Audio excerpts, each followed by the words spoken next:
this theory that an organization is like it's like a human birth. It has to go through its gestation period. I think it's probably different for different organizations, but for Cover it was 3 years. In other words, it was originally conceived in the mind, and there was a lot of preparation, but it didn't actually, come above ground. It didn't actually turn into an organization until 3 years later. The thing that motivated me to start Cover wasn't so much a sense of challenges, but it was more a sense of opportunity. At the time when I got the idea for Cover, I was working with a bunch of friends. We had all graduated from college, and it was a high time, you might say. We were relieved to have graduated. We were excited, and we were all living together, doing carpentry work together. None of us were really carpenters. We didn't know what we were doing, but we were just doing some little jobs and living in the house that we were repairing.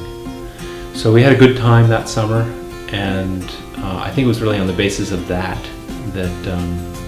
I got the idea for a program like Cover. We wrote a grant in 1997, won it in 1998. In February of 1998, that was like the official founding of the organization. And in that first year, between February and December, we did 31 or maybe 32 projects.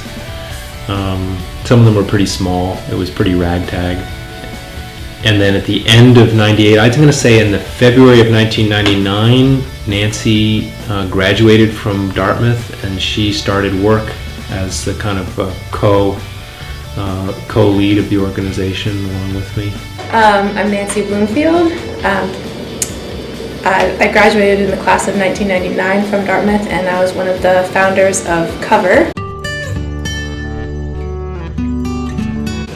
So when I was a freshman, pretty early on, I got involved in working with this organization called Operation Insulation. It was a group of students who were working in partnership with Listen. It's an organization in Lebanon that does a lot of helps families and individuals in a lot of different ways.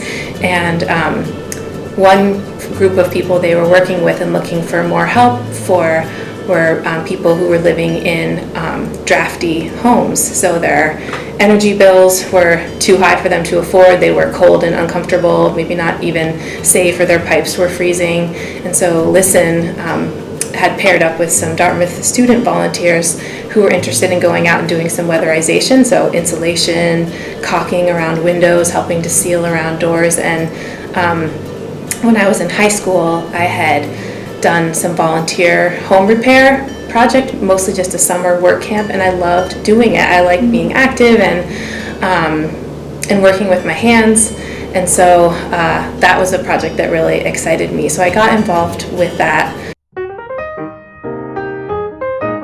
I also remember the time when I was trying to figure out what we were going to call the organization and playing around with different words and different names and acronyms. And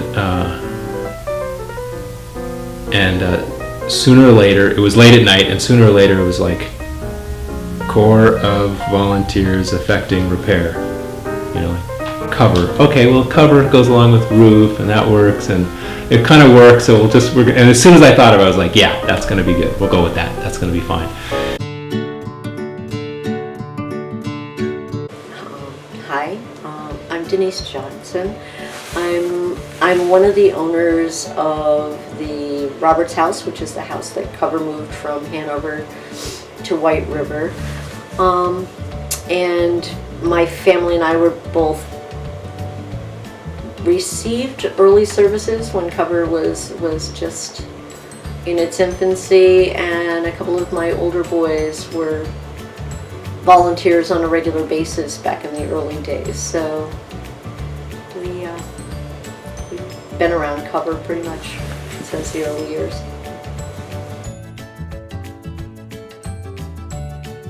To me, one of the best things about it is when Cover started, one of the core values at Cover was building community. And while this project was probably a project that Cover would never want to undertake anything like it again, it only happened because we were all too naive to know that it would be way too much work and it couldn't happen. and so we just did it. The camaraderie and the people who got to break bread together and work side by side. We had, you know, street kids and Dartmouth fraternity members. We had, you know, people from like the Elks Club and people from, you know, just very different backgrounds and very different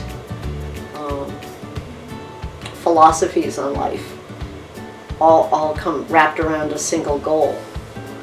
And it gave people a chance to see each other as brothers and sisters and as good people and as friends in a way that they probably wouldn't have necessarily even spoken to each other on the bus or at the airport. You know, it's just so it was fun. And kind of what you call a motley crew of volunteers, you know, people who maybe a few people had met, maybe most people hadn't met each other before, people who, you know, grew up using hammers and saws, and other people who it really would be the first time they'd ever have a drill in their hand, you know. And everybody would come together with the homeowner, start the day and say, okay, here we are. This is us. This is what we're, you know, this is what we're up to today. Who are you? Who am I? You know, and let's figure out how to divide the projects and do what we can. The miracles of cover really were the relationships. In those early days, we had deep support from the community of homeowners.